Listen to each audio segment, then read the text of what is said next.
토론토 음악원에서 관리인으로 일하는 70대 노인이 있었습니다. 모든 사람들이 그를 그저 늙은 잡부로만 여겼죠. 하지만 그들은 몰랐습니다. 그의 손끝에서 세상을 감동시킬 기적 같은 선율이 흘러나올 줄은. 안녕하세요. 사연 두 줄기입니다. 오늘도 특별한 이야기로 찾아뵙게 되어 기쁩니다. 이야기 시작 전에 구독과 좋아요, 알림 설정 부탁드립니다. 감동과 반전 가득한 사연들을 누구보다 빠르게 만나실 수 있습니다. 그럼 지금부터 오늘의 이야기를 시작하겠습니다. 토론토의 아침 공기가 차갑게 스며드는 새벽 5시, 이정호는 낡은 자전거에 몸을 맡긴 채 토론토 음악원으로 향했어요. 70대의 구부정한 어깨 위로 작업복 냄새가 배어 있었고 손등에는 수십 년간 쌓인 굳은 살이 깊이 패여 있었죠. 자전거 바구니에는 걸레와 세제가 든 낡은 가방이 덜그럭거리며 소리를 냈어요. 음악원 정문을 열고 들어서자 익숙한 정막이 정호를 맞았어요. 대리석 바닥 위로 떨어진 먼지들이 아침 햇살에 반짝였고 정호는 묵묵히 걸레를 적셔 바닥을 닦기 시작했어요. 이 일을 시작한 지 벌써 10년이 넘었지만 여전히 이 거대한 건물 앞에서는 자신이 작아지는 기분이 들었죠. 오늘도 똑같은 하루가 시작되는구나. 정호의 입에서 작은 한숨이 새어나왔어요. 하지만 그의 귀에는 멀리서 들려오는 피아노 소리가 스며들었죠. 어떤 학생이 일찍 와서 연습하고 있는 모양이었어요. 쇼팽의 발라드 1번이었는데 연주자의 터치가 꽤 섬세했어요. 정호는 걸레를 꽉 짜내며 생각했어요. 저 학생이 지금 연주하고 있는 그 곡을 자신도 한때는 완벽하게 연주할 수 있었다는 사실을 말이에요. 하지만 그런 기억들은 이제 먼지처럼 쌓인 과거일 뿐이었죠. 1시간쯤 지나자 학생들이 하나둘 등교하기 시작했어요. 명품 가방을 든 젊은이들이 정호 곁을 스쳐 지나가며 수군거렸어요. 저 할아버지 매일 여기 있네. 진짜 부지런하시다. 관리인이잖아. 우리 아버지 나이쯤 될 텐데 저런 일을 하고 계시니까. 즉, 늙어서 저런 일밖에 못하면 끝이지. 젊었을 때 뭘 했길래. 아마 배운 것도 별로 없으실 거야. 음악원에서 청소나 하고 계시니까. 학생들의 목소리가 복도에 메아리 쳤지만 정호는 표정 하나 바꾸지 않고 계단을 닦았어요. 이미 익숙해진 시선들이었거든요. 하지만 가슴 한편으로는 여전히 쓰라린 기분이 들었죠. 그런데 그의 머릿속에서는 방금 들었던 피아노 선율이 계속 맴돌고 있었어요. 바흐 골드베르크 변주곡 15번인데 템포가 너무 빨라. 그리고 왼손 베이스 라인이 흐려지고 있어. 페달링도 과도하고. 정호는 속으로 중얼거리며 작업을 계속했어요. 수십 년이 지났지만 여전히 음악에 대한 감각은 살아있었죠. 하지만 곧 그런 생각을 머릿속에서 지워버렸어요. 지금의 자신에게는 어울리지 않는 생각이라고 여겼거든요. 9시가 되자 본격적인 수업이 시작되었어요. 교수들이 하나둘 출근하면서 복도가 바빠졌죠. 정호는 구석에서 조용히 작업하며 그들의 대화를 들었어요. 오늘 마스터 클래스에 유명한 지휘자가 온다면서요? 마이클 로렌스 말씀하시는 건가요? 정말 대단한 분이죠. 학생들이 얼마나 긴장하고 있는지 몰라요. 평생에 한번 볼까 말까 한 기회니까. 교수들의 대화를 들으며 정호는 쓴웃음을 지었어요. 마이클 로렌스라는 이름을 들으니 옛날 기억이 떠올랐거든요. 그가 아직 무명이었던 시절, 한국의 작은 콩쿠르에서 만났던 젊은 지휘자였어요. 그때 정호는 심사위원 중 한 명이었죠. 점심시간이 되자 학생들이 우르르 몰려 나왔어요. 그중 한 명이 정호 앞에서 멈춰 섰어요. 할아버지, 여기 쓰레기 좀 치워주세요. 학생이 바닥에 떨어뜨린 과자 봉지를 가리키며 말했어요. 정호는 고개를 끄덕이고 빗자루를 들었죠. 네, 치워드릴게요. 고마워요. 우리 할아버지도 이런 일 하시는데 정말 고생이 많으세요. 그러게요. 나이 드시면 할 수 있는 일이 별로 없으니까. 음악원에서 일하시니까 그래도 좀 낫지 않을까요? 음악 들으면서 일하실 수 있으니까. 할아버지가 음악을 아실까요? 그냥 소음으로 들리실 텐데. 학생들의 목소리에는 동정과 함께 은근한 무시가 섞여 있었어요. 정호는 쓴웃음을 지으며 쓰레기를 주워 담았어요. 그들이 지금 무심코 내뱉은 말들이 얼마나 잘못된 것인지 그들은 절대 알 수 없을 거예요. 오후가 되자 연습실에서 흘러나오는 다양한 악기 소리들이 복도를 가득 채웠어요. 바이올린, 첼로, 플루트, 그리고 피아노 소리가 어우러져 하나의 교향곡을 만들어내는 것 같았죠. 정호는 걸레질을 하면서도 각 연습실에서 나오는 소리들을 분석하고 있었어요. 이번 연습실의 첼로는 보잉이 너무 거칠어. 4번의 피아노는 페달링을 좀 더 섬세하게 해야 해. 그때 3번 연습실에서 흘러나오는 바이올린 소리가 정호의 발걸음을 멈춰 세웠어요. 완벽한 비브라토와 깔끔한 보잉, 그리고 감정 표현까지 흠잡을 데가 없었거든요. 이 연주자는 정말 뛰어나. 프로페셔널이야. 정호의 눈이 반짝였어요. 오랫동안 잠들어 있던 음악적 감각이 되살아나는 느낌이었죠. 연습실 문틈으로 살짝 들여다보니 40대 여성이 바이올린을 연주하고 있었어요. 우아한 자세와 집중된 표정이 인상적이었죠. 정호는 그 자리에서 한참을 서 있었어요. 그 여성의 연주는 정말 감동적이었거든요. 하지만 문득 누군가의 시선을 느끼고 돌아보니 지나가던 학생이 의아한 표정으로 자신을 바라보고 있었어요. 할아버지, 뭘 그렇게 보고 계세요? 그냥. 소리가 좋아서요. 음악을 아세요? 학생의 질문에 정호는 잠시 말문이 막혔어요. 그리고 조용히 고개를 저었죠. 아니에요. 그냥 듣기 좋다는 생각이 들어서요. 그러시구나. 그럼 청소 계속하세요. 학생이 지나간 후 정호는 한숨을 쉬었어요. 자신의 정체를 드러낼 수는 없었거든요. 이제는 그냥 건물 관리인 이정호일 뿐이었으니까요. 해가 지고 학생들이 모두 돌아간 후 정호는 마지막 청소를 마쳤어요. 빈 복도를 걸으며 집으로 향하는 길, 그의 마음 한편에서는 오래된 기억들이 스멀스멀 고개를 들었어요.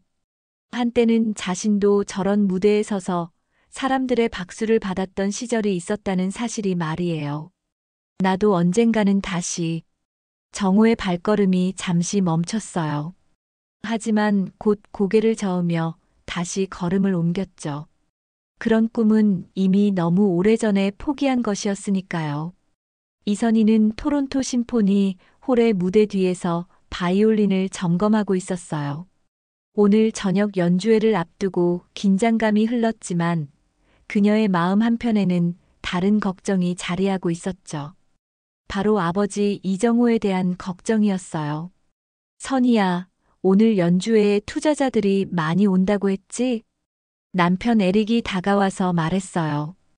캐나다 태생의 사업가인 그는 항상 비즈니스 관점에서 모든 것을 바라보는 습관이 있었죠. 네, 몇 분 오신다고 하더라고요. 왜요? 혹시 당신 아버지는 안 오시겠죠? 에릭의 질문에 선희의 표정이 굳어졌어요. 이 질문을 받을 때마다 마음이 불편했거든요. 아버지께서 바쁘셔서 못 오실 것 같아요. 다행이네요. 투자자들 앞에서 장인어른이 관리인이라는 게 알려지면 좀 곤란할 것 같아서요. 에릭의 말에 선희는 아무 대답도 하지 못했어요.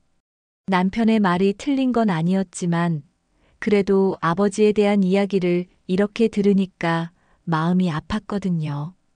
연주회가 끝난 후 선희와 에릭은 투자자들과 함께 저녁 식사 자리를 가졌어요. 고급 레스토랑에서 와인을 마시며 대화를 나누던 중 한 투자자가 선희에게 질문했어요. 선희 씨 가족분들은 어떤 일을 하시나요? 음악 하시는 분들인가요? 선희는 잠시 말문이 막혔어요. 평소 같으면 자연스럽게 대답할 수 있는 질문이었는데 유독 이런 자리에서는 항상 어려웠거든요. 어머니는 일찍 돌아가셨고요. 아버지는 은퇴하셨어요. 에릭이 재빨리 끼어들어 대답했어요. 거짓말은 아니었지만 완전한 진실도 아니었죠. 아, 그러시구나. 젊으실 때는 어떤 일을 하셨는지 궁금하네요. 여러 가지 일을 하셨어요. 선희는 애매하게 대답하며 화제를 돌리려고 했어요. 하지만 가슴 한편으로는 죄책감이 밀려왔죠. 집에 돌아온 후 선희는 아버지에게 전화를 걸었어요. 아버지, 저녁은 드셨어요? 응, 선희야. 오늘 연주회 어땠니? 잘 됐어요. 아버지는 어떻게 지내세요? 뭐, 늘 그렇지. 별일 없어. 전화 너머로 들리는 아버지의 목소리는 여전히 담담했어요. 하지만 선희는 그 담담함 속에 숨어 있는 외로움을 느낄 수 있었죠. 아버지, 내일 시간 되시면 점심 같이 드실래요? 음악원 근처 말고 다른 곳에서? 아버지의 질문에 선희는 또 한 번 마음이 아팠어요. 아버지도 자신이 음악원에서 일하는 것을 딸이 부끄러워한다는 걸 알고 있었거든요. 네, 다른 곳에서 만나요. 다음 날 점심시간, 선희는 음악원에서 멀리 떨어진 조용한 카페에서 아버지를 만났어요. 정호는 평상복을 입고 왔지만 여전히 손에는 굳은 살이 가득했고 어깨는 구부정했어요. 아버지, 몸은 괜찮으세요? 요즘 일이 많이 힘드시죠? 괜찮아. 내가 뭘 못할 나이는 아니야. 그래도 나이가 있으시니까. 좀 쉬시면 안 될까요? 선희의 제안에 정호는 쓴웃음을 지었어요. 쉬면 뭘 하고 사니? 일이라도 해야 하루하루가 지나가지. 제가 용돈을 더 드릴게요. 그러니까 좀 편하게. 선희야. 정호가 딸의 말을 가로막았어요. 아버지 걱정은 하지 마. 너나 음악 열심히 해. 그것만 해도 아버지는 기뻐. 하지만 선희의 표정은 여전히 어두웠어요. 아버지를 걱정하는 마음과 함께 다른 복잡한 감정들이 섞여 있었거든요. 아버지, 혹시 제 연주회에 오시고 싶으세요? 정호의 눈이 잠시 밝아졌어요. 물론이지. 아버지가 얼마나 내 연주를 듣고 싶은데. 하지만 선희는 말을 망설였어요. 정말로 아버지를 초대하고 싶었지만 에릭과 투자자들 앞에서 아버지를 소개하는 상황을 생각하니까 두려웠거든요. 하지만 요즘 스케줄이 너무 복잡해서요. 아버지께서 오시면 제대로 신경 못 써드릴 것 같아요. 정호는 딸의 말 속에 숨어 있는 진짜 의미를 알 수 있었어요. 하지만 내색하지 않았죠. 그래, 그럼 나중에 기회가 되면. 네, 나중에 꼭. 카페를 나온 후 선희는 아버지와 헤어지면서 마음이 무거웠어요. 아버지를 사랑하는 마음과 사회적 체면을 지키고 싶은 마음 사이에서 계속 갈등하고 있었거든요. 그날 저녁, 에릭이 집에 돌아와서 말했어요. 선희야, 다음 주에 중요한 비즈니스 파티가 있어. 당신도 같이 가야 해. 무슨 파티요? 새로운 투자 프로젝트 관련 모임이야. 음악 관련 사업이라서 당신 같은 전문가가 필요해. 아, 그래요. 그런데 혹시 당신 아버지는 그날 음악원에 안 계시겠죠? 파티 장소가 음악원 근처거든. 에릭의 말에 선희는 또 한 번 불편한 기분이 들었어요. 왜 그런 걱정을 하세요? 혹시 몰라서. 만약 마주치게 되면 좀 곤란할 것 같아서. 아버지는 저녁에는 집에 계실 거예요. 선희는 대답하면서도 마음이 착잡했어요. 남편이 아버지를 대하는 태도가 점점 더 불편해지고 있었거든요. 그날 밤 선희는 잠자리에 들기 전에 아버지가 젊었을 때 찍은 사진을 꺼내 보았어요. 사진 속의 정호는 지금과는 완전히 다른 모습이었어요. 정장을 입고 피아노 앞에 앉아 있는 젊은 아버지의 모습은 자신감과 재능으로 가득했죠. 아버지도 한때는 정말 훌륭한 음악가셨는데 선희는 사진을 보며 중얼거렸어요. 하지만 곧 사진을 다시 서랍에 넣었죠. 과거는 과거일 뿐이었으니까요. 며칠 후 선희는 음악원에서 연습을 하고 있었어요. 연습실 창문을 통해 복도를 보니까 아버지가 걸레질을 하고 있는 모습이 보였어요. 선희는 잠시 연주를 멈추고 아버지를 바라봤죠. 그때 연습실 문이 열리면서 동료 연주자가 들어왔어요. 선희 씨, 연습 중이었구나. 그런데 저 관리인 아저씨 정말 부지런하시네. 매일 보는 것 같아. 네, 그러시죠. 나이가 많으신 것 같은데 저런 일 하시기 힘드실 텐데. 가족들은 뭐 하나 몰라. 동료의 말에 선희는 아무 대답도 할 수 없었어요.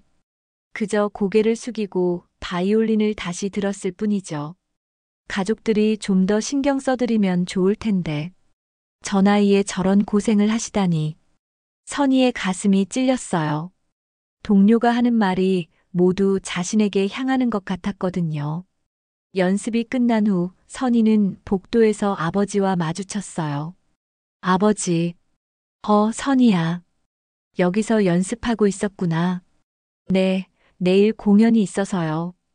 아버지와 딸 사이에 어색한 침묵이 흘렀어요. 선희는 아버지에게 하고 싶은 말이 많았지만 차마 입 밖으로 내지 못했죠. 아버지, 몸 조심하세요. 응, 너도. 그렇게 두 사람은 각자의 길로 헤어졌어요.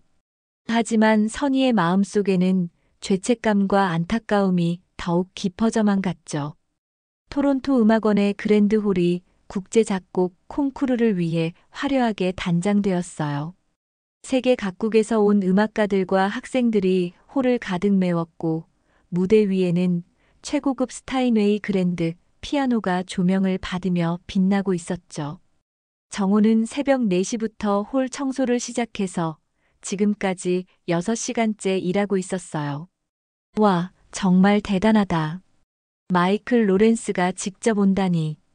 세계 3대 지휘자 중 한 명이잖아. 이번 콩쿠르 우승자는 정말 운이 좋겠어.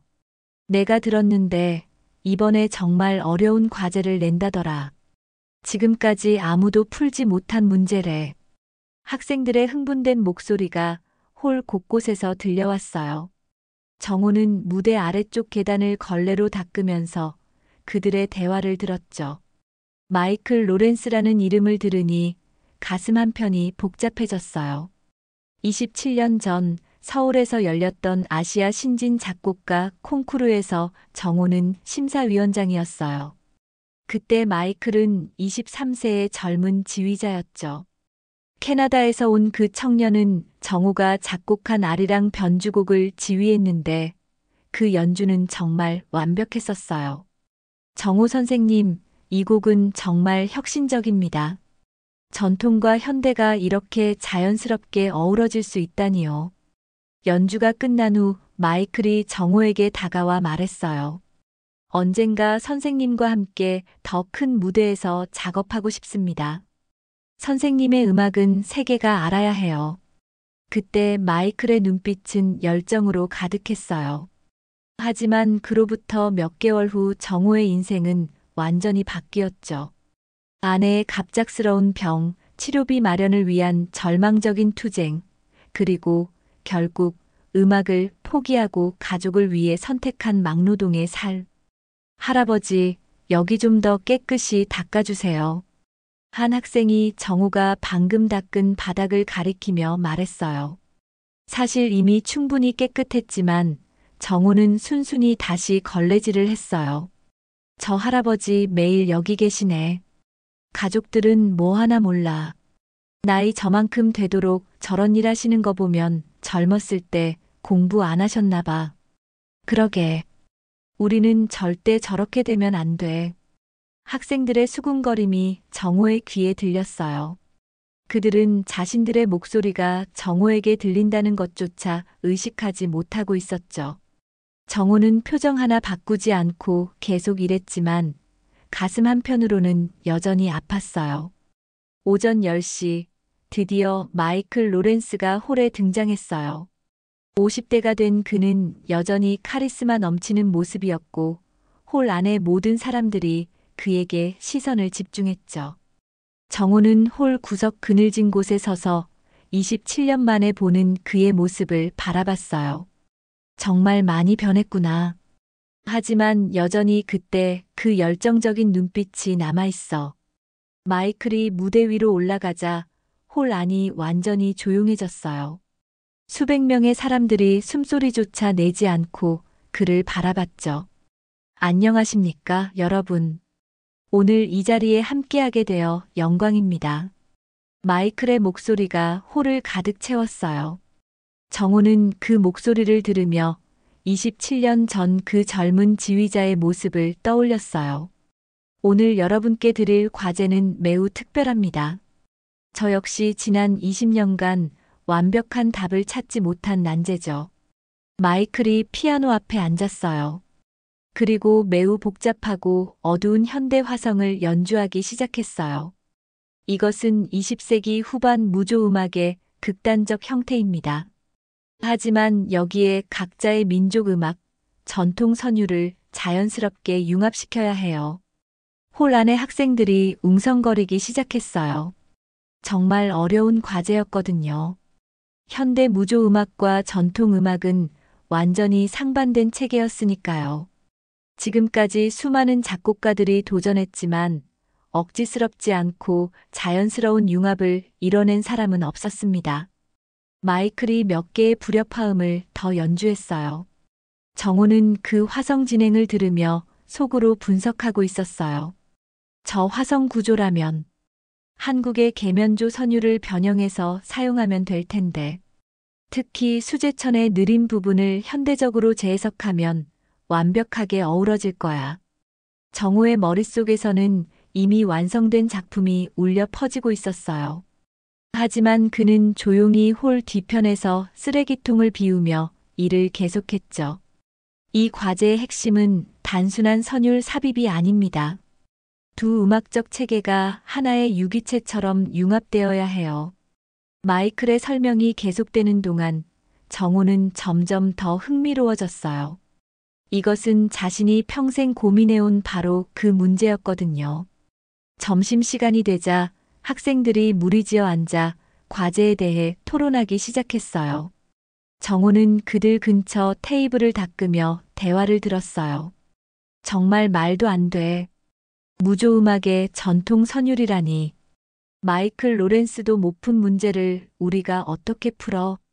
그냥 억지로 갖다 붙이는 수밖에 없을 것 같은데. 아니야. 그러면 심사위원들이 바로 알 거야. 학생들의 좌절감이 묻어나는 대화였어요. 그때 한 학생이 정호를 보며 장난스럽게 말했어요. 야, 저기 할아버지도 한번 시켜볼까? 혹시 아나 깜짝 놀랄 아이디어가 있을지도. 하하, 관리인 할아버지가 작곡을 할 줄 알겠어? 할아버지, 혹시 음악 아세요? 학생 중 한 명이 정호에게 큰 소리로 물었어요. 주변 학생들이 모두 정호를 바라봤죠. 정호는 잠시 망설이다가 조용히 대답했어요. 조금은 알아요. 오, 진짜요? 그럼 이 문제 어떻게 생각하세요? 호기심에 찬 학생이 악보를 들고 정호에게 다가왔어요. 다른 학생들도 재미있다는 표정으로 따라왔죠. 정호는 악보를 잠시 들여다봤어요. 마이클이 연주한 그 복잡한 화성이 그대로 적혀 있었죠. 정말 어려운 문제네요. 그쵸? 불가능한 거 아닌가요? 하지만 정호가 조심스럽게 말을 이었어요. 이 화성들을 자세히 보면 사실 우리 전통 음악과 공통점이 있어요. 네. 어디가요? 학생들의 눈이 반짝였어요. 여기, 이 부분 보세요. 정우가 악보의 한 부분을 가리켰어요. 이 불협화음들의 해결 방식이 우리 궁중음악의 화성 진행과 비슷해요. 특히 여밀락이나 수제천에서 나타나는 와, 정말요? 할아버지가 궁중음악까지 아세요? 어릴 때 조금 배운 적이 있어요. 학생들이 점점 진지한 표정이 되었어요. 그럼 정말 가능하다는 뜻인가요? 한번 들어보시겠어요? 정호의 제안에 학생들이 흥미진진해했어요. 네, 해보세요. 학생들의 성화에 못 이겨 정호는 조심스럽게 근처 피아노로 다가갔어요. 낡은 손으로 건반을 만지자 오랫동안 잠들어 있던 감각이 되살아났어요. 정호는 먼저 마이클이 제시한 복잡한 현대 화성을 정확하게 연주했어요. 학생들이 놀란 표정을 지었죠. 와, 악보도 안 보고 치세요? 그리고 정호는 그 위에 조심스럽게 한국 전통 선율을 올리기 시작했어요. 수제천의 선율이었지만 현대 화성에 맞게 절묘하게 변형되어 있었죠. 홀 안이 점점 조용해졌어요. 처음에는 호기심으로 지켜보던 학생들이 진짜 감동을 받기 시작했거든요. 이게 뭐예요? 어떻게 이렇게 자연스럽게 어우러지지? 정호의 연주가 계속되자 더 많은 사람들이 몰려들었어요. 멀리 있던 학생들까지 피아노 주변으로 모여들었죠. 정말 신기해요. 완전히 다른 음악인데 하나처럼 들려요. 이거 정말 대단한데? 마이클 로렌스가 못 푼 문제를 할아버지가. 하지만 그때 멀리서 교수진 몇 명이 다가오는 것이 보였어요. 그중 한 명이 큰 소리로 말했어요. 여기서 무슨 소동이에요? 교수의 목소리에 학생들이 깜짝 놀라 뒤로 물러섰어요. 정호도 재빨리 피아노에서 손을 뗐죠. 죄송합니다, 교수님. 관리인이 함부로. 아니에요, 교수님. 저희가 부탁한 거예요. 할아버지가 정말 잘하셔서요. 한 학생이 변명했지만 교수의 표정은 차갑기만 했어요. 콩쿠르 준비 중인데 이런 장난은 적절하지 않습니다. 그리고 관리인 씨도 본인 업무에 집중하세요. 죄송합니다. 정호는 고개를 깊이 숙였어요. 하지만 학생들은 아쉬워하며 웅성거렸죠. 교수님, 근데 정말 대단했어요. 한 번만 더. 그만하세요. 모두 제자리로 돌아가서 본인들 준비나 하세요. 교수의 단호한 목소리에 학생들이 아쉬워하며 흩어졌어요. 정호는 다시 걸레를 들고 자리를 피했죠. 하지만 홀 구석에서 이 모든 장면을 지켜본 사람이 있었어요. 바로 마이클 로렌스였죠. 그는 정호의 연주를 들으며 뭔가를 떠올리는 듯한 표정을 짓고 있었어요. 저 선율. 어디서 들어본 것 같은데. 오후가 되자 콩쿠르 참가자들의 연주가 시작되었어요. 하지만 아무도 마이클이 제시한 과제를 만족스럽게 해결하지 못했어요. 억지로 전통 선율을 갖다 붙이거나 아예 포기하고 현대 음악만 연주하는 경우가 대부분이었죠. 정호는 홀 뒤에서 그들의 연주를 들으며 안타까워했어요. 조금만 더 과감하게 접근하면 되는데, 전통과 현대를 적으로 생각할 필요가 없는데, 저녁이 되어서야 모든 일정이 끝났어요. 정호는 홀을 정리하며 오늘 있었던 일을 되새겼어요. 잠시나마 다시 음악을 할 수 있었던 그 순간은 정말 꿈 같았어요. 하지만 마이클 로렌스는 여전히 홀에 남아 있었어요. 그는 무대 위 피아노 앞에 앉아 뭔가 깊은 생각에 잠겨 있었죠. 밤 11시가 넘어서야 정호는 집에 도착할 수 있었어요. 토론토 외곽의 작은 아파트 2층, 30평도 안 되는 그의 보금자리였죠. 열쇠를 돌리며 문을 열자 어둠 속에서 익숙한 냄새가 풍겨왔어요. 오래된 책과 곰팡이, 그리고 혼자 사는 노인의 쓸쓸함이 배어있는 냄새였죠. 정호는 낡은 소파에 털썩 앉아 한숨을 쉬었어요. 오늘 음악원에서 일어난 일들이 머릿속을 맴돌았거든요. 학생들 앞에서 피아노를 연주했던 그 짧은 순간 마치 젊은 시절로 돌아간 기분이었어요. 그때는 정말 좋았는데. 정호는 중얼거리며 부엌으로 가서 라면을 끓였어요. 70대 노인의 저녁 식사치고는 너무 초라했지만 이미 익숙해진 일상이었죠. 라면을 먹으면서도 마음 한편으로는 계속 음악이 들려왔어요. 오늘 마이클 로렌스가 제시한 그 복잡한 화성 진행이 머릿속에서 맴돌고 있었거든요. 저 문제에 대한 완벽한 해답이 있는데 누군가에게 보여줄 수만 있다면. 하지만 곧 그런 생각을 떨쳐냈어요. 이제는 그냥 건물 관리인일 뿐이었으니까요. 라면을 다 먹고 설거지를 마친 후 정호는 침실로 향했어요. 그런데 침대 밑에 있는 낡은 상자가 눈에 들어왔죠. 평소에는 쳐다보지도 않던 그 상자였는데 오늘은 왠지 마음이 끌렸어요. 정호는 잠시 망설이다가 상자를 끌어냈어요. 먼지가 잔뜩 쌓인 오래된 상자였죠. 뚜껑을 열자 지난날의 기억들이 쏟아져 나왔어요. 가장 위에는 빛바랜 신문 기사가 있었어요. 천재 작곡소년 이정호, 아시아 청소년 콩쿠르 대상 수상이라는 제목이 선명했죠. 17세의 정호가 트로피를 들고 환하게 웃고 있는 사진이었어요. 그때가 벌써 55년 전이구나. 정호는 기사를 읽으며 옛 기억에 잠겼어요. 그때의 자신은 정말 자신감으로 가득했었죠.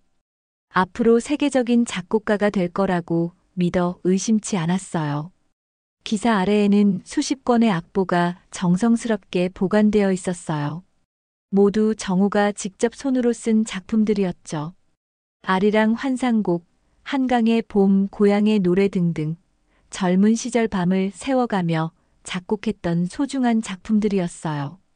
정호는 그 중에서 전통과 현대의 만남이라는 제목의 악보를 꺼냈어요. 이것은 30년 전 마이클 로렌스를 처음 만났던 그 콩쿠르를 위해 작곡한 작품이었죠. 이 곡이었어. 마이클이 그렇게 감동했던 곡이. 정호는 악보를 펼치며 그때를 떠올렸어요. 서울의 세종문화회관에서 열렸던 그 콩쿠르, 마이클이 지휘하고 서울시향이 연주했던 그 감동적인 무대 말이에요. 악보를 넘겨보니 마이클이 연주 후에 적어준 메모가 있었어요. 혁신적이다. 한국 전통 음악과 현대 화성의 완벽한 결합이군요. 마이너스 마이클 로렌스. 영어로 적힌 그 메모를 보니 가슴이 뭉클해졌어요. 그때 마이클은 정말 진심으로 감동받았었거든요. 정호는 계속해서 상자 안을 뒤졌어요. 그러자 더 많은 보물들이 나왔죠. 한국전통음악연구소에서 받은 연구원 임명장, 문화부 장관상, 그리고 여러 음악대학에서 보낸 교수 임용 제의서들까지요. 서울대학교 음악대학 작곡과 교수 임용 제의서.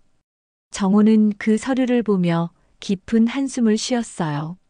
만약 아내가 병에 걸리지 않았다면, 만약 치료비가 그렇게 많이 들지 않았다면, 지금쯤 자신은 교수로서 학생들을 가르치고 있었을 거예요. 하지만 현실은 달랐죠. 아내의 갑작스러운 암 진단, 수술비와 항암 치료비 마련을 위한 절망적인 노력, 결국 모든 것을 포기하고 선택한 막노동의 길. 그리고 5년 전 아내마저 세상을 떠난 후에 외로운 살. 상자 맨 아래에는 아내와 함께 찍은 사진들이 있었어요. 젊은 시절 피아노 앞에서 함께 웃고 있는 모습, 정호의 첫 번째 개인 발표회에서 꽃다발을 들고 있는 아내의 모습, 그리고 딸 선이가 어릴 때 가족 사진들까지요. 여보, 미안해요. 당신 때문에 음악을 포기했다는 생각은 한 번도 안 했어요. 당신이 없었다면 나는 진짜 행복이 뭔지 몰랐을 거예요. 정호는 아내 사진을 보며 조용히 중얼거렸어요. 그리고 마지막 남은 악보 한 권을 꺼냈죠. 미완성 교향곡 1번 희망. 이것은 정호가 평생에 걸쳐 작업해온 작품이었어요. 음악을 그만둔 후에도 틈틈이 머릿속으로 구상하고 가끔씩 메모해둔 선율들을 모은 것이었죠. 정호는 그 악보를 펼쳐보았어요. 1악장은 거의 완성되어 있었고 2악장과 3악장도 주요 테마는 다 적혀 있었어요. 하지만 4악장은 아직 몇 마디밖에 없었죠. 오늘 마이클이 낸 문제. 바로 이 4악장에 쓸 수 있을 것 같은데. 정호는 갑자기 영감을 받았어요. 마이클이 제시한 현대 화성과 전통 선율의 융합. 그것이 바로 자신의 교향곡 4악장에 필요한 요소였거든요. 정호는 서둘러 연필을 찾아 오선지에 선율을 적기 시작했어요. 오늘 음악원에서 학생들 앞에서 연주했던 그 선율을 더욱 발전시켜서 교향곡 규모로 확장하는 거였죠. 밤 12시가 넘었지만 정호의 손은 멈추지 않았어요. 마치 30년 전 젊은 시절로 돌아간 것처럼 영감이 솟구쳤거든요. 이 부분에서는 현악기군이 전통 선율을 연주하고 목관악기가 현대 화성을 담당하면, 그리고 마지막에는 모든 악기가 하나로 합쳐져서 정호는 혼자 중얼거리며 작곡에 몰두했어요. 수십 년간 쌓아온 음악적 경험과 지식이 모두 쏟아져 나오는 기분이었죠. 새벽 2시가 되어서야 정호는 연필을 놓았어요. 놀랍게도 교향곡 4악장이 거의 완성되어 있었어요. 그리고 이 작품은 마이클이 제시한 문제에 대한 완벽한 해답이기도 했죠. 이 정도면 세계 어느 무대에 내놔도 부끄럽지 않을 텐데. 정호는 자신이 쓴 악보를 보며 뿌듯해했어요. 하지만 곧 현실로 돌아왔죠. 누가 이걸 연주해 줄까? 나는 이제 그냥 건물 관리인인데. 정호는 악보를 조심스럽게 상자에 넣었어요. 그리고 다른 추억의 물건들도 다시 정리해서 상자에 담았죠. 하지만 마음 한편으로는 아쉬움이 남았어요. 침대에 누워서도 정호는 잠이 오지 않았어요. 오늘 하루 동안 일어난 일들이 계속 떠올랐거든요. 학생들의 놀란 표정, 마이클 로렌스의 어려운 과제, 그리고 자신이 방금 완성한 작품까지. 내일도 똑같은 하루가 시작되겠지. 정호는 천장을 바라보며 중얼거렸어요. 하지만 가슴 한편으로는 뭔가 다른 기대감이 스며들고 있었죠. 새벽 3시쯤 되어서야 정호는 잠이 들었어요. 꿈속에서는 젊은 시절의 자신이 무대 위에서 지휘봉을 들고 있었고, 객석에는 수많은 사람들이 박수를 보내고 있었어요. 그리고 그 관객 중에는 젊은 마이클 로렌스도 있었죠. 정호 선생님, 정말 감동적입니다. 꿈속에서 마이클이 다가와 악수를 청했어요. 하지만 알람 소리와 함께 정호는 현실로 돌아왔죠. 벽시계는 새벽 5시를 가리키고 있었어요. 또 다른 하루가 시작된 거였죠. 정호는 일어나서 세수를 하고 작업복을 입었어요. 거울 속의 자신은 여전히 70대의 늙은 관리인이었어요. 하지만 눈빛만큼은 어제와 조금 달라 보였죠. 오늘은 뭔가 특별한 일이 일어날 것 같은데. 정호는 혼자 중얼거리며 집을 나섰어요. 아침 햇살이 유난히 밝게 느껴졌거든요. 이튿날 저녁, 토론토 음악원 그랜드홀은 국제 작곡 콩쿠르 결선을 위해 완전히 다른 모습으로 변해 있었어요. 무대 위에는 풀 오케스트라가 배치될 자리가 마련되어 있었고, 천장에서 내려오는 화려한 샹들리에가 홀 전체를 황금빛으로 물들이고 있었죠. 객석에는 세계 각국에서 온 음악 관계자들, 언론인들, 그리고 음악을 사랑하는 시민들이 빼곡히 앉아 있었어요. 1200석 규모의 대형 홀이 완전히 가득 찬 모습이었죠. 정호는 새벽부터 홀 곳곳을 점검하며 마지막 청소를 마쳤지만 평소와는 다른 떨림이 가슴속에서 일고 있었어요. 오늘은 단순한 청소와 정리가 아니라 뭔가 특별한 일이 일어날 것 같은 예감이 들었거든요. 오늘 밤이면 모든 게 끝나겠구나. 정호는 홀 뒤편 조명 조절실 근처에서 무대를 바라보며 중얼거렸어요. 어젯밤 완성한 교향곡 사악장이 계속 머릿속에서 울려 퍼지고 있었거든요. 그 아름다운 선율을 세상에 들려줄 방법이 있을까 하는 아쉬움이 마음을 무겁게 했죠. 오후 5시부터 관객들이 하나둘 입장하기 시작했어요. 정장을 차려입은 신사들, 우아한 드레스를 입은 숙녀들, 그리고 음악을 공부하는 젊은 학생들까지. 정호는 그들을 바라보며 자신의 초라한 작업복 차림을 의식하지 않을 수 없었어요. 저분들은 모두 음악을 사랑하는 사람들이겠지. 나처럼. 정호는 속으로 중얼거리며 관객들의 얼굴을 하나하나 살펴봤어요. 그들의 표정에는 모두 기대감이 가득했죠. 6시가 되자 홀의 조명이 조금씩 어두워지기 시작했어요. 그리고 무대 위로 조명이 집중되면서 마이클 로렌스가 등장했어요. 검은 연미복을 입은 그의 모습은 정말 위험 있어 보였고 홀 안의 모든 사람들이 그에게 시선을 집중했어요. 박수가 우려차게 터져나왔죠.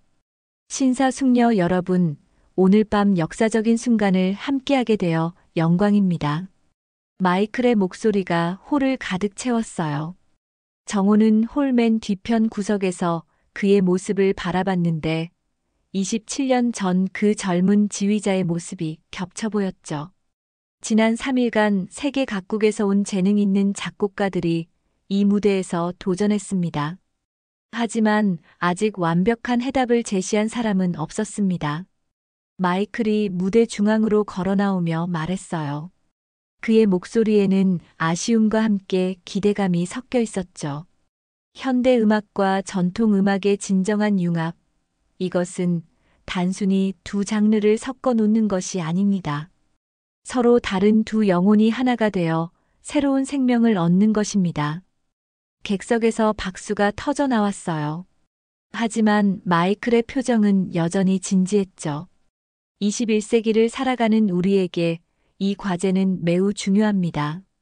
과거와 현재, 전통과 혁신이 어떻게 조화를 이룰 수 있는지를 보여주는 시금석이기 때문입니다.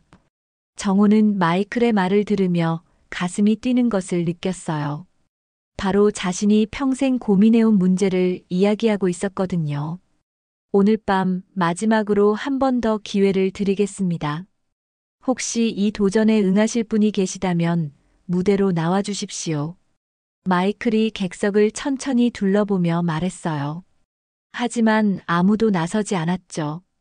이미 3일 동안 수많은 전문가들이 실패했는데 누가 감히 나설 수 있겠어요.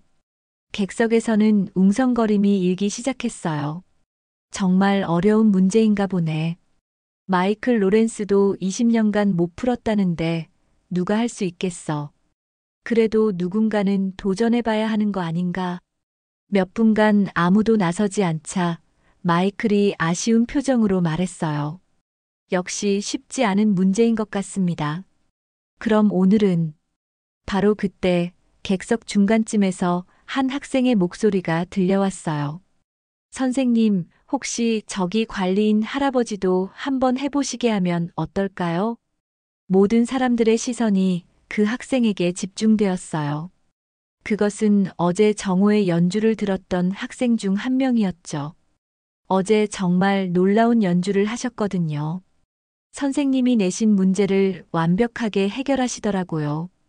학생의 말에 객석이 웅성거리기 시작했어요. 어떤 사람들은 흥미로워했지만 어떤 사람들은 황당해했죠. 관리인이요? 설마 그럴 리가. 재미있겠네. 한번 보죠. 마이클도 궁금한 표정으로 그 학생을 바라봤어요. 관리인분이라고 하셨나요? 어디 계신지 볼 수 있을까요? 네, 저기 계세요.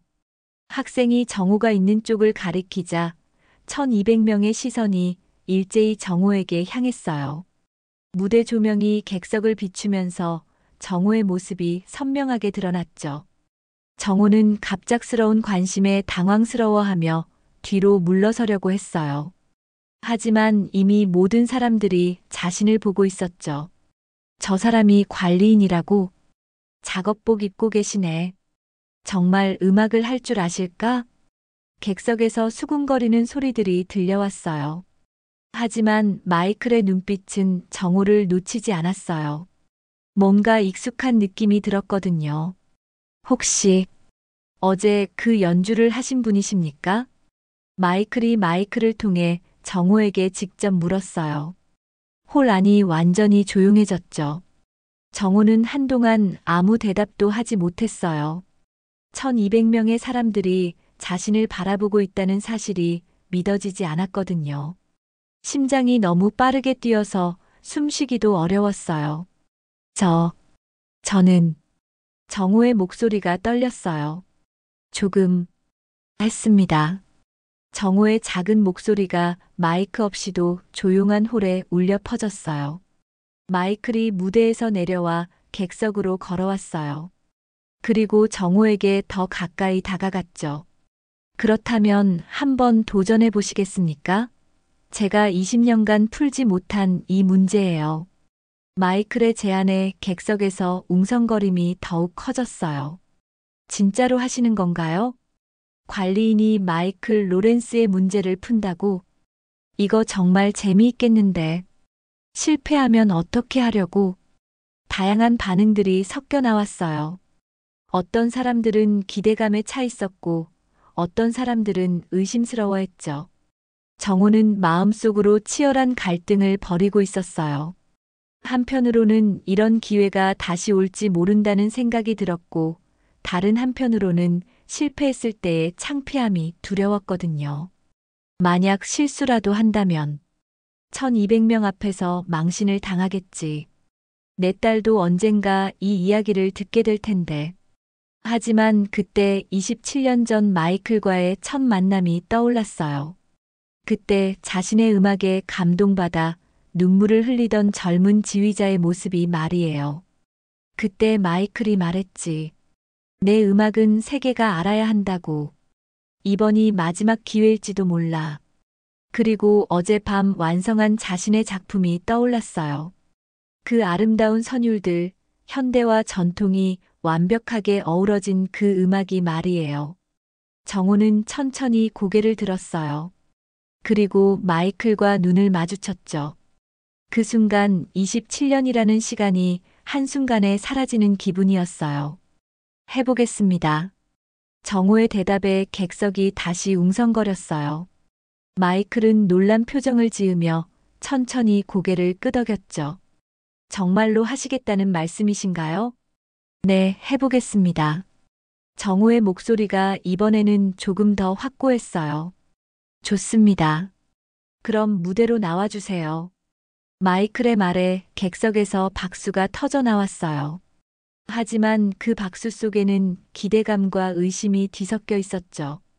정호는 심장이 터질 것 같은 느낌으로 천천히 자리에서 일어났어요. 그리고 통로를 따라 무대를 향해 걸어가기 시작했죠. 홀 뒤편에서 무대까지는 긴 통로였는데 그 길이 마치 영원처럼 느껴졌어요. 양쪽 객석의 사람들이 모두 정호를 바라보고 있었거든요. 저 사람 정말 할 수 있을까? 나이가 너무 많으신 것 같은데. 관리인이 음악을 한다니 정말 신기하네. 혹시 숨은 고수인가? 객석에서 수군거리는 소리들이 계속 들려왔어요. 하지만 정호는 그 소리들을 들으면서도 한 걸음씩 무대를 향해 걸어갔어요. 걸어가면서 정호는 자신의 인생을 되돌아봤어요. 17세의 천재 소년으로 불렸던 시절, 20대에 수많은 상을 받으며 촉망받던 시절, 그리고 아내의 병으로 모든 것을 포기해야 했던 그 절망적인 순간들까지 50년이 넘는 세월이 흘렀구나. 그동안 나는 뭘 하고 살았을까? 하지만 동시에 지난 50년간 쌓아온 모든 경험과 지혜도 떠올랐어요. 고생하며 살아온 세월이 결코 헛되지 않았다는 생각이 들었거든요. 드디어 무대 앞에 도착한 정호를 보며 마이클이 말했어요. 자기소개를 좀 해주시겠습니까? 정호는 마이크 앞에 섰어요. 1200명의 시선이 집중된 가운데서도 의외로 마음이 차분해졌죠. 저는 이정호입니다. 올해 72세이고 이 토론토 음악원에서 관리 일을 하고 있습니다. 정호의 목소리가 마이크를 통해 홀에 울려 퍼졌어요. 어떤 사람들은 실망스러운 표정을 지었지만 어떤 사람들은 더욱 흥미로워했죠. 음악은 언제부터 하셨나요? 마이클의 질문에 정호는 잠시 망설였어요. 자신의 과거를 모두 털어놓을지 말지 고민이 되었거든요. 어릴 때부터 조금씩 배웠습니다. 정호는 간단하게 대답했어요. 하지만 마이클의 눈빛이 더욱 날카로워졌죠. 뭔가 평범하지 않다는 느낌을 받았거든요. 그럼 제가 3일 전에 제시한 그 어려운 과제를 정말로 해결할 수 있다고 생각하시나요? 해보겠습니다. 정호의 대답이 확고했어요. 마이클이 피아노를 가리키며 말했어요. 그럼 시작해 보시죠. 이 문제를 푸실 수 있다면 당신은 정말 대단한 분입니다. 정호가 피아노 앞에 앉자 홀 안이 완전히 조용해졌어요. 1200명의 사람들이 숨소리도 내지 않고 그를 바라보고 있었죠. 정호는 잠시 눈을 감고 마음을 정리했어요. 그리고 어젯밤 완성한 작품의 첫 소절을 떠올렸죠. 이제 시작이야. 내 음악을 세상에 들려줄 때가 온 거야. 정호는 천천히 눈을 뜨고 건반에 손을 올렸어요. 그 순간 홀 안의 모든 사람들이 숨을 죽이고 기다렸죠. 무대 조명이 정호만을 비추고 있었고 객석은 어둠 속에 잠겨 있었어요. 마치 온 세상이 정호의 연주만을 기다리고 있는 것 같았죠. 정호는 첫 화음을 누르기 전에 잠시 멈췄어요. 그리고 마음속으로 아내에게 말했어요. 여보, 지켜봐 주세요. 이제 당신이 사랑했던 제 음악을 다시 들려드릴게요. 그리고 드디어 첫 음을 눌렀어요. 그 순간부터 홀 안에는 마법 같은 일이 일어나기 시작했어요. 정호의 첫 화음이 홀에 울려 퍼지는 순간 모든 사람들이 숨을 죽였어요. 그것은 마이클이 제시한 복잡한 현대 화성이었는데 정호는 악보도 보지 않고 완벽하게 연주하고 있었죠. 객석에서 작은 감탄사가 새어나왔어요. 와, 정말 치시네. 악보도 안 보고 어떡해. 하지만 이것은 시작에 불과했어요. 정호는 그 현대 화성 위에 조심스럽게 한국 전통 선율을 올리기 시작했거든요. 수제천의 느린 선율이 20세기 무조 음악과 만나면서 기적 같은 조화를 이루어냈어요. 홀 한편에서 이 모든 장면을 지켜보고 있던 사람이 있었어요. 바로 이선이었죠. 그녀는 오늘 저녁 다른 연주회에 참석할 예정이었는데 동료의 부탁으로 잠시 음악원에 들렀다가 우연히 이 상황을 목격하게 된 거였어요. 처음에 선희는 무대 위에 그 사람이 자신의 아버지라는 것을 믿을 수 없었어요. 낡은 작업복을 입고 구부정한 어깨를 한 그 모습이 분명 아버지였지만 피아노 앞에 앉은 그의 자세와 표정은 완전히 달랐거든요. 아니야, 설마. 선희는 중얼거리며 무대를 더 자세히 바라봤어요. 하지만 의심할 여지가 없었죠. 그것은 분명히 자신의 아버지였어요. 정호의 연주가 계속되면서 홀 안의 분위기가 점점 변해갔어요.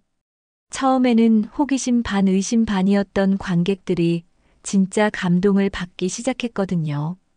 이게 뭐야? 어떻게 이런 일이? 정말 대단한데? 완전히 다른 음악인데 하나처럼 들려. 이거 진짜 관리인이 맞나? 객석에서 웅성거림이 일기 시작했어요. 하지만 그 웅성거림조차 점점 작아지면서 모든 사람들이 정호의 연주에 빠져들었죠.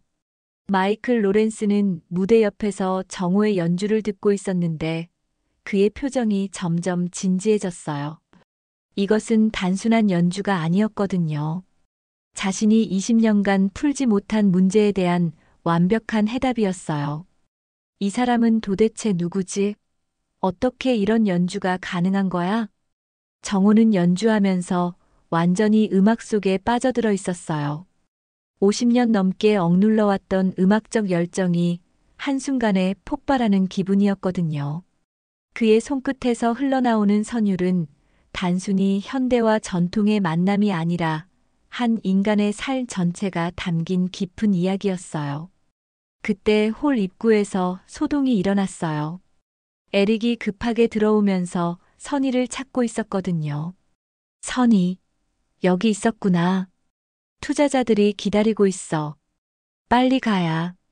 에릭이 말을 하다가 무대를 보고는 멈췄어요. 그리고 정호의 모습을 확인하고는 얼굴이 하얗게 질렸죠. 저 사람이 당신 아버지야? 에릭, 조용히 해요. 지금 연주 중이라고요. 선희는 남편을 제지했지만 에릭의 당황은 걷잡을 수 없었어요. 미쳤어? 당신 아버지가 저기서 뭘 하고 있는 거야? 온 토론토 음악계 사람들이 다 보고 있다고. 에릭의 목소리가 점점 커졌어요. 주변 사람들이 그들을 쳐다보기 시작했죠. 에릭, 제발 조용히 해요. 조용히 하라고. 내 사업에 얼마나 큰 타격이 될지 알아. 내 장인이 관리인이라는 게 알려지면. 에릭의 말에 선희의 마음이 복잡해졌어요. 한편으로는 무대에서 놀라운 연주를 하고 있는 아버지가 자랑스러웠지만 다른 한편으로는 이 상황이 가져올 후폭풍이 두려웠거든요. 정호의 연주는 절정에 이르고 있었어요. 복잡한 현대 화성과 한국 전통 선율이 완벽하게 어우러지면서 홀 안의 모든 사람들을 감동시키고 있었죠. 심지어 마이클 로렌스까지도 눈물을 글썽이고 있었어요. 이건 정말 기적이야. 마이클이 속으로 중얼거렸어요. 20년간 자신을 괴롭혀온 문제가 이렇게 아름답게 해결될 줄은 꿈에도 몰랐거든요. 하지만 그때 에릭이 홀을 가로질러 무대로 향하기 시작했어요. 선희가 급하게 그를 붙잡으려 했지만 에릭은 이미 결심을 굳힌 상태였어요. 에릭, 안 돼요. 지금은 안 돼요. 지금 당장 저 노인을 저기서 끌어내려야 해. 더 이상 망신당할 수는 없어. 에릭이 무대 앞쪽으로 다가가자 주변 관객들이 술렁이기 시작했어요. 정호는 연주에 몰두하고 있어서 에릭의 접근을 눈치채지 못했죠. 선희는 더 이상 망설일 수 없었어요. 에릭보다 먼저 무대로 달려갔거든요. 아버지. 선희의 목소리가 홀에 울려 퍼졌어요. 정호는 깜짝 놀라며 연주를 멈췄죠. 홀 안이 갑자기 조용해졌어요. 선희야? 너 여기 왜? 정호는 당황한 표정으로 딸을 바라봤어요. 선희의 얼굴에는 복잡한 감정이 교차하고 있었죠. 아버지, 이게 무슨 일이에요? 왜 여기서? 선희의 목소리가 떨렸어요. 부끄러움과 당황함, 그리고 뭔가 설명할 수 없는 감정이 뒤섞여 있었거든요. 객석에서 웅성거림이 일기 시작했어요. 저 여자가 누구야? 관리인의 딸인가 봐. 음악가인 것 같은데? 그때 에릭도 무대에 올라왔어요. 그의 얼굴은 분노로 가득했죠. 장인어른, 지금 당장 여기서 내려와 주세요. 이게 무슨 짓이에요? 에릭의 목소리가 마이크를 통해 홀 전체에 퍼졌어요. 관객들이 더욱 술렁거리기 시작했죠. 저 사람들이 관리인과 무슨 관계인 거야? 가족인가 봐. 그런데 왜 저래? 마이클 로렌스가 무대로 다가와서 상황을 파악하려고 했어요. 무슨 일이신가요? 연주가 정말 훌륭했는데. 죄송합니다, 선생님. 선희가 마이클에게 고개를 숙였어요. 저희 아버지가 실례를 범했습니다. 지금 당장 데리고 가겠습니다. 실례라니요? 이렇게 훌륭한 연주를 실례라고 하시나요? 마이클이 의아해했지만 에릭이 끼어들었어요. 저희가 정말 죄송합니다. 늙으신 분이 정신이 좀 이해해 주시기 바랍니다.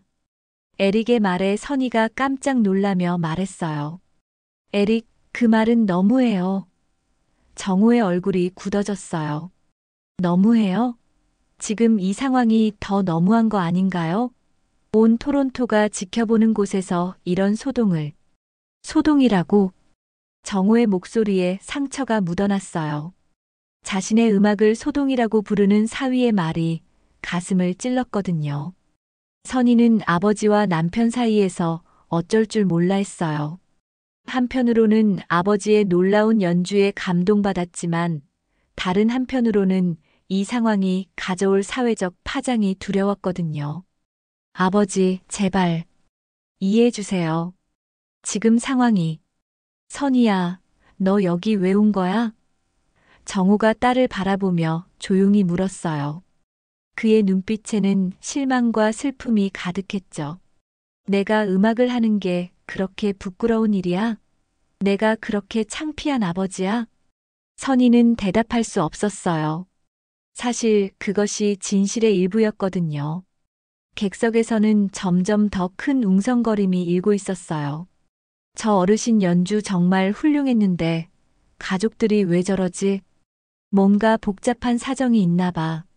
안타깝네. 그런 재능을 가지고 계신데. 마이클이 다시 개입했어요. 잠깐만요. 이분의 연주는 정말 탁월했습니다. 20년간 저를 괴롭혀온 문제를 완벽하게 해결하셨어요. 선생님, 저희가 정말 죄송합니다. 에릭이 계속 사과했지만 마이클의 표정은 점점 심각해졌어요. 혹시 이분이 어떤 분인지 알 수 있을까요? 이런 실력을 가진 분이 단순한 관리인일 리가 없는데요. 에릭과 선희는 서로를 바라봤어요. 어떻게 대답해야 할지 몰랐거든요. 그때 정호가 입을 열었어요. 저는 그냥 이정호입니다. 이 음악원의 관리인이에요. 하지만 이런 연주는, 과거는 중요하지 않습니다. 지금의 저는 그냥 늙은 관리인일 뿐이에요. 정호의 목소리에는 체념이 배어 있었어요. 딸과 사위의 반응을 보고 나니 모든 의욕이 사라져버렸거든요. 선희는 아버지의 그런 모습을 보며 마음이 아팠어요. 하지만 에릭의 시선과 주변 사람들의 관심이 부담스러워서 망설일 수밖에 없었죠. 아버지, 집에 가요. 오늘은 이만. 그래, 가자. 정호는 피아노에서 일어섰어요. 그리고 객석을 향해 고개를 숙였죠. 소란을 피워서 죄송합니다. 정호가 무대에서 내려오려고 하는 순간 객석에서 박수 소리가 들려왔어요. 처음에는 한두 명이었지만 점점 더 많은 사람들이 박수를 보내기 시작했죠. 브라보. 정말 감동적이었습니다. 계속 들려주세요. 관객들의 반응에 정호는 잠시 멈춰섰어요. 하지만 에릭이 재빨리 그의 팔을 잡았죠. 가시죠, 장인어른. 더 이상 이러면 안 됩니다. 정호는 마지막으로 마이크를 바라봤어요. 그리고 조용히 말했어요. 30년 전 서울에서 만났을 때처럼 오늘도 제 음악을 들어주셔서 감사합니다. 마이클의 눈이 커졌어요. 뭔가 기억이 떠오르는 것 같았거든요. 혹시 당신이, 설마. 하지만 정호는 이미 무대를 떠나고 있었어요. 선희와 에릭이 그를 에워싸고 홀을 나가는 모습이 많은 사람들의 안타까운 시선을 받았죠. 홀 밖으로 나온 후 에릭이 정호에게 말했어요. 장인어른, 앞으로는 이런 일이 없도록 해주세요. 저희 체면도 생각해 주셔야죠. 정호는 아무 대답도 하지 않았어요.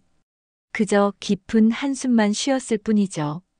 선희는 아버지의 그런 모습을 보며 가슴이 아팠지만 여전히 뭐라고 말해야 할지 몰랐어요. 아버지가 그런 실력을 가지고 계신 줄 몰랐어요. 이제 알았으니까 됐어. 다시는 이런 일 없을 거야. 정호의 목소리는 지쳐 있었어요. 마치 모든 희망을 포기한 것 같았죠. 세 사람이 음악원을 떠난 후 홀 안에서는 여전히 정호의 연주에 대한 이야기가 계속되고 있었어요. 하지만 정호는 그것을 알 수 없었죠. 그날 밤 정호는 집에 돌아와서 다시 상자를 꺼냈어요. 그리고 어젯밤 완성한 교향곡 악보를 보며 중얼거렸어요. 이제 정말 끝이구나. 마이클 로렌스는 그날 밤 호텔방에서 잠을 이루지 못했어요. 정호의 마지막 말이 계속 머릿속에서 맴돌았거든요. 30년 전 서울에서 만났을 때처럼. 그 말이 무슨 뜻인지 알 것 같으면서도 확신이 서지 않았죠. 30년 전 서울. 아시아 신진 작곡가 콩쿠르. 마이클은 침대에서 일어나 노트북을 켰어요. 그리고 오래된 파일들을 뒤지기 시작했죠. 1997년 서울에서 있었던 그 콩쿠르 자료를 찾고 있었거든요. 한참을 뒤진 끝에 마이클은 당시 사진들을 찾아냈어요. 젊은 자신이 한국인 작곡가와 함께 찍은 사진이 있었죠. 그리고 그 작곡가의 이름을 확인하는 순간 마이클은 충격을 받았어요. 이정호. 설마 그 이정호가? 마이클은 당시 프로그램북도 찾아냈어요. 거기에는 이정호에 대한 상세한 소개가 나와 있었죠. 한국의 천재 작곡가, 전통과 현대의 완벽한 융합을 이뤄낸 혁신적 음악가라는 찬사가 가득했어요. 그 위대한 작곡가가 지금 관리인으로 일하고 있다고? 마이클은 믿을 수 없었어요. 30년 전 자신에게 깊은 감동을 주었던 그 음악가가 이런 상황에 있다니 말이에요. 다음 날 아침 마이클은 서둘러 음악원으로 향했어요. 정호를 다시 만나야겠다고 생각했거든요. 하지만 안내 데스크에서 들은 소식은 충격적이었어요. 이정호 씨요? 어제 저녁에 사직서를 제출하셨어요. 사직서라고요? 네, 갑자기 그만두신다고 하시더라고요. 오늘부터 출근하지 않으신대요. 마이클은 급하게 인사팀으로 향했어요. 정호의 연락처를 알아내야 했거든요. 한편 정호는 집에서 짐을 정리하고 있었어요. 어젯밤 내린 결정이었죠. 더 이상 음악원에서 일할 수 없었거든요. 이제 정말 끝이야. 정호는 상자 속의 악보들을 다시 꺼내 보았어요. 평생의 작품들이 담긴 소중한 보물들이었지만 이제는 아무 의미가 없는 것 같았어요. 차라리 태워버릴까. 하지만 차마 그럴 수는 없었어요. 이것들은 자신의 음악적 인생 그 자체였으니까요. 오후 2시쯤 정호의 집 초인종이 울렸어요. 문을 열어보니 뜻밖에도 마이클 로렌스가 서 있었죠. 이정호 선생님 맞으시죠? 마이클의 첫 마디에 정호는 깜짝 놀랐어요. 어떻게 여기를? 음악원에서 주소를 알아냈습니다. 꼭 뵙고 싶어서요. 마이클이 정중하게 인사했어요. 정호는 당황스러워하며 그를 집 안으로 모셨죠. 이런 곳까지 오시다니. 죄송합니다. 아닙니다. 제가 와야 할 곳입니다. 마이클이 거실을 둘러보더니 벽에 걸린 오래된 사진을 발견했어요. 젊은 정호가 피아노 앞에서 웃고 있는 사진이었죠. 역시 그분이 맞군요. 30년 전 서울에서 만난 그 천재 작곡가 이정호. 정호는 고개를 숙였어요. 이제는 그냥 늙은 관리인입니다. 무슨 말씀을 하세요? 어젯밤 당신의 연주는 제가 평생 들은 것 중 가장 감동적이었어요. 마이클의 말에 정호는 쓴웃음을 지었어요. 하지만 제 가족들은 그렇게 생각하지 않는 것 같아요. 선생님, 혹시 30년 전 이후로 음악 활동을 중단하신 이유가 있나요?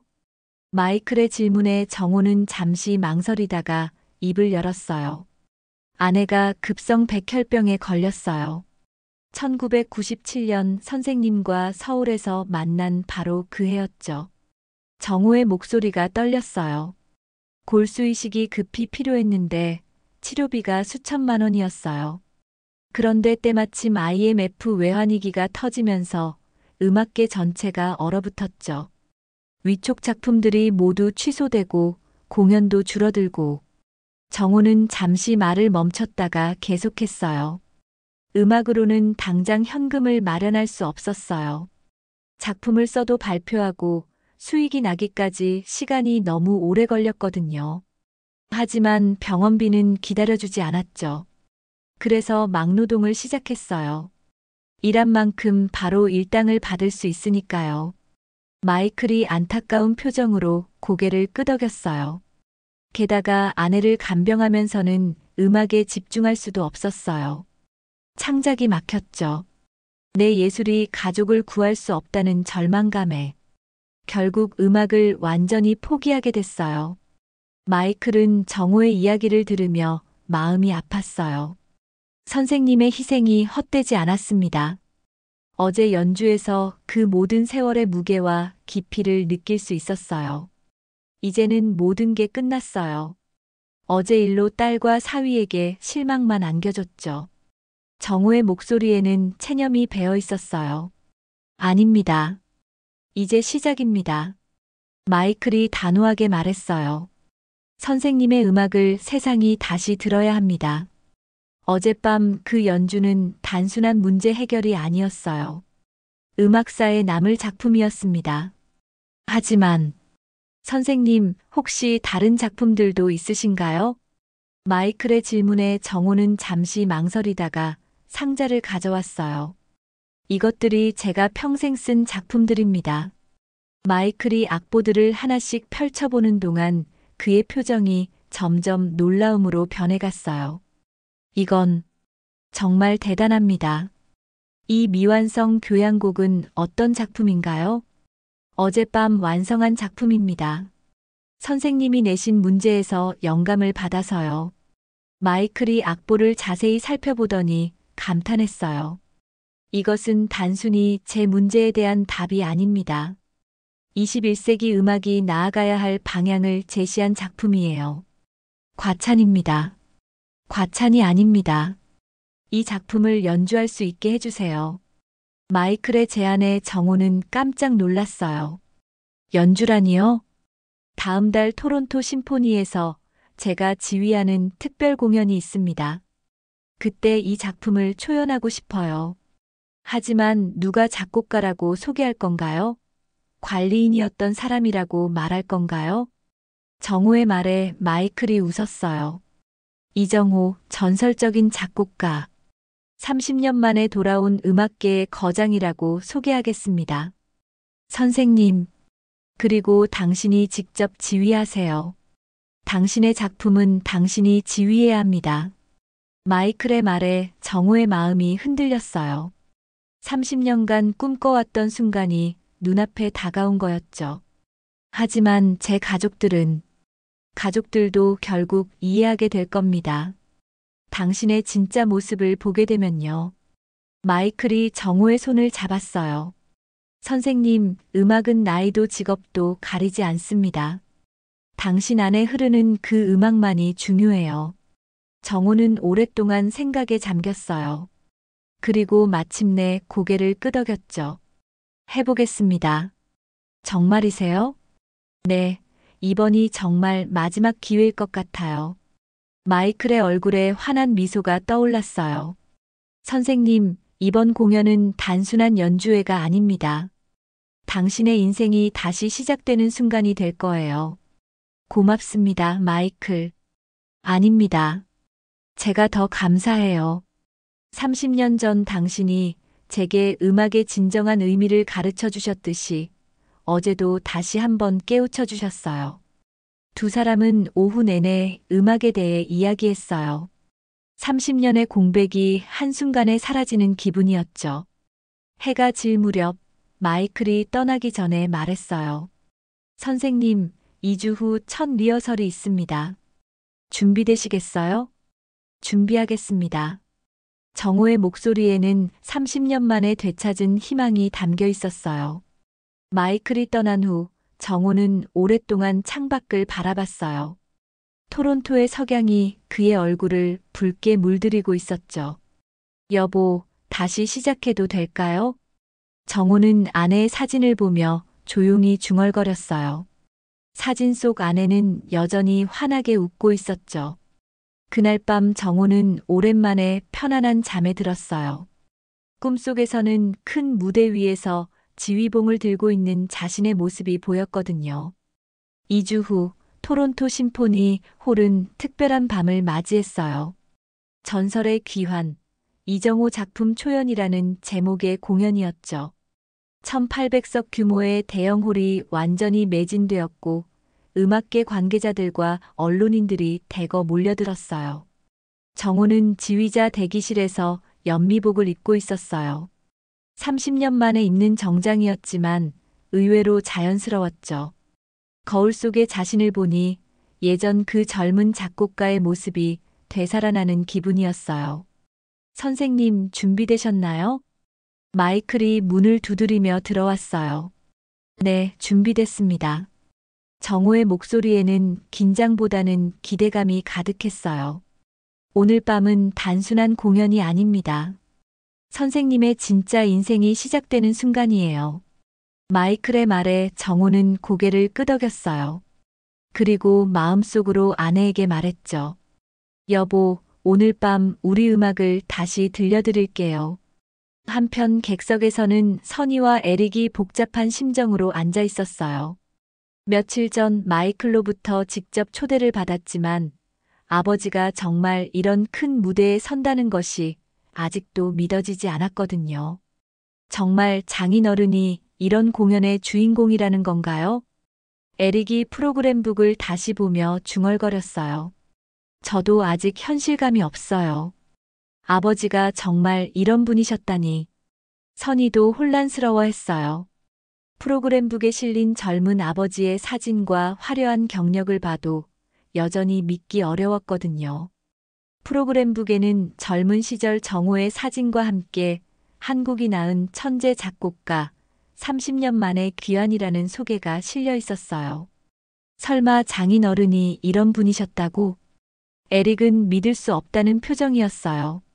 그때 무대의 조명이 켜지면서 마이클 로렌스가 등장했어요.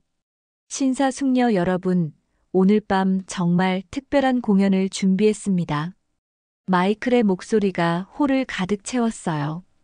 30년 전 한국에서 한 젊은 작곡가를 만났습니다. 그분의 음악은 제 인생을 바꾸어 놓았죠. 전통과 현대가 완벽하게 어우러진 정말 혁신적인 작품이었습니다. 객석이 조용해졌어요. 하지만 그분은 갑작스럽게 음악계에서 사라지셨습니다. 가족을 위해 모든 것을 희생하시면서 말이죠. 선희의 가슴이 뛰기 시작했어요. 그리고 2주 전 기적 같은 일이 일어났습니다. 그분을 다시 만나게 된 것입니다. 마이클이 무대 뒤를 바라보며 말했어요. 오늘 밤 30년의 침묵을 깨고 돌아온 진정한 음악가를 소개합니다. 작곡가이자 지휘자 이정호입니다. 무대 뒤에서 정호가 천천히 걸어 나왔어요. 연미복을 입은 그의 모습은 30년 전 그 젊은 작곡가의 위엄을 고스란히 간직하고 있었죠. 객석에서 박수가 터져 나왔지만 선희와 에릭은 충격에 빠져 있었어요. 아버지. 선희의 눈에서 눈물이 흘러내렸어요. 무대 위의 아버지는 평소에 보던 그 구부정한 관리인이 아니었거든요. 진짜 음악가의 모습이었어요. 정호는 지휘대에 올라서서 객석을 바라봤어요. 1800명의 관객이 자신을 바라보고 있었지만 전혀 두렵지 않았어요. 오히려 이 순간을 30년간 기다려왔다는 생각이 들었거든요. 30년 전 저는 음악이 제 전부였습니다. 정호가 마이크 없이도 홀 전체에 울려 퍼지는 목소리로 말했어요. 하지만 가족이 더 소중했기에 음악을 포기했죠. 그 선택을 후회한 적은 없습니다. 객석이 완전히 조용해졌어요. 오늘 이 작품은 그 30년의 세월이 헛되지 않았다는 증거입니다. 고통과 희생, 그리고 사랑이 만들어낸 음악입니다. 정호가 지휘봉을 들었어요.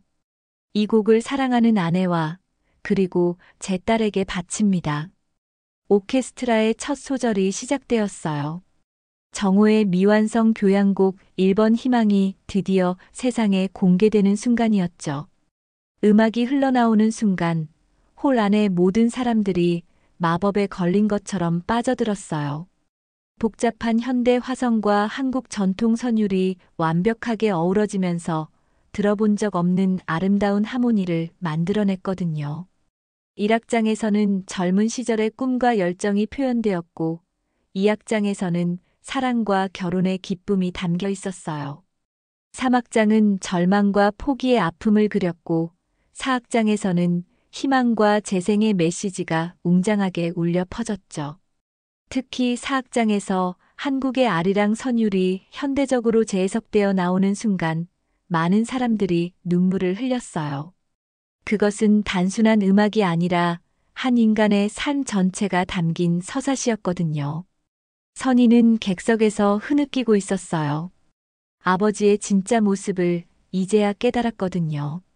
저런 분이셨구나. 내가 얼마나 모르고 있었을까. 에릭도 충격을 감추지 못하고 있었어요. 자신이 관리인이라고 무시했던 그 사람이 이런 위대한 음악가였다니 말이에요. 40분간의 연주가 끝나자 홀 안에 잠시 정적이 흘렀어요. 그리고 폭발적인 박수가 터져 나왔죠. 브라보, 브라보, 마에스트로, 이정호. 관객들이 기립박수를 보내며 열광했어요. 정호는 지휘봉을 내려놓고 관객들에게 깊이 인사했죠. 그때 객석에서 한 사람이 일어났어요. 바로 선희였죠. 아버지. 선희가 큰 소리로 외치며 무대로 달려갔어요. 보안 요원들이 막으려 했지만 정우가 손짓으로 제지했죠. 아버지, 정말 죄송해요. 선희가 무대에 올라와 정우를 끌어안으며 울었어요. 제가 너무 몰랐어요. 아버지가 이렇게 위대한 분이신 줄. 선희야, 괜찮아. 아버지는 항상 내가 자랑스러웠어. 정우가 딸을 안으며 말했어요. 아니에요. 제가 아버지를 부끄러워했어요. 정말 죄송해요. 객석에서 더 큰 박수가 터져 나왔어요. 부녀의 감동적인 재회에 많은 사람들이 눈물을 흘렸거든요. 에릭도 무대로 올라왔어요. 그리고 정우 앞에서 깊이 고개를 숙였죠. 장인어른, 정말 죄송합니다. 제가 너무 무례했습니다. 에릭, 이해해. 너도 몰랐으니까. 정우가 사위의 어깨를 두드리며 말했어요. 앞으로는 장인어른을 제대로 모시겠습니다. 마이클이 무대로 올라와서 말했어요. 이정호 마에스트로, 토론토 심포니 오케스트라의 상임 작곡가로 모시고 싶습니다. 그리고 내년부터 음악원에서 특별 교수로 학생들을 가르쳐 주세요. 음악원 원장도 무대에 올라와서 제안했어요. 관객들의 박수가 더욱 커졌어요. 정우는 가슴이 벅차올라 말을 할 수 없었죠. 여러분, 감사합니다. 정우가 마침내 입을 열었어요. 30년간 잊혀진 음악가였지만 오늘 밤 여러분 덕분에 다시 태어났습니다. 진정한 음악은 나이도 직업도 가리지 않습니다. 꿈을 포기하지 않는 한 언제든 다시 시작할 수 있어요. 정우의 말에 홀 전체가 감동의 도가니가 되었어요. 그리고 무엇보다 사랑하는 가족이 있기에 이 모든 것이 가능했습니다. 정우가 선희와 에릭을 바라보며 말했어요. 이제야 진짜 아버지가 된 것 같습니다. 그날 밤 토론토 심포니 홀에서는 음악사의 길이 남을 감동적인 순간이 펼쳐졌어요. 한 노인이 30년의 침묵을 깨고 다시 음악가로 태어나는 기적 같은 이야기였죠. 다음 날 신문에는 기적의 귀환, 잊혀진 거장 이정호라는 제목으로 대서특 필되었어요. 그리고 정호의 음악원 관리인 시절 이야기도 함께 보도되면서 많은 사람들에게 희망의 메시지를 전했죠. 꿈은 늦은 게 아니라 때가 있는 것이다. 정호는 이제 더 이상 숨어 있지 않아도 되었어요. 진짜 자신의 모습으로 당당하게 살아갈 수 있게 된 거였죠. 그리고 선희는 이제 누구에게든 자랑스럽게 말할 수 있었어요. 제 아버지는 세계적인 작곡가 이정호입니다. 오늘 이야기는 여기까지입니다. 어떠셨나요? 이정호 할아버지의 이야기가 여러분 마음에도 깊은 울림을 주었기를 바랍니다. 영상이 도움이 되셨다면 구독과 좋아요로 응원해 주시고 댓글에는 오늘 이야기 중 가장 기억에 남는 장면을 들려주세요. 그리고 지금 어디서 이 이야기를 듣고 계신지도 궁금하네요. 다음에도 더욱 감동적인 이야기로 찾아뵙겠습니다. 시청해주셔서 감사합니다.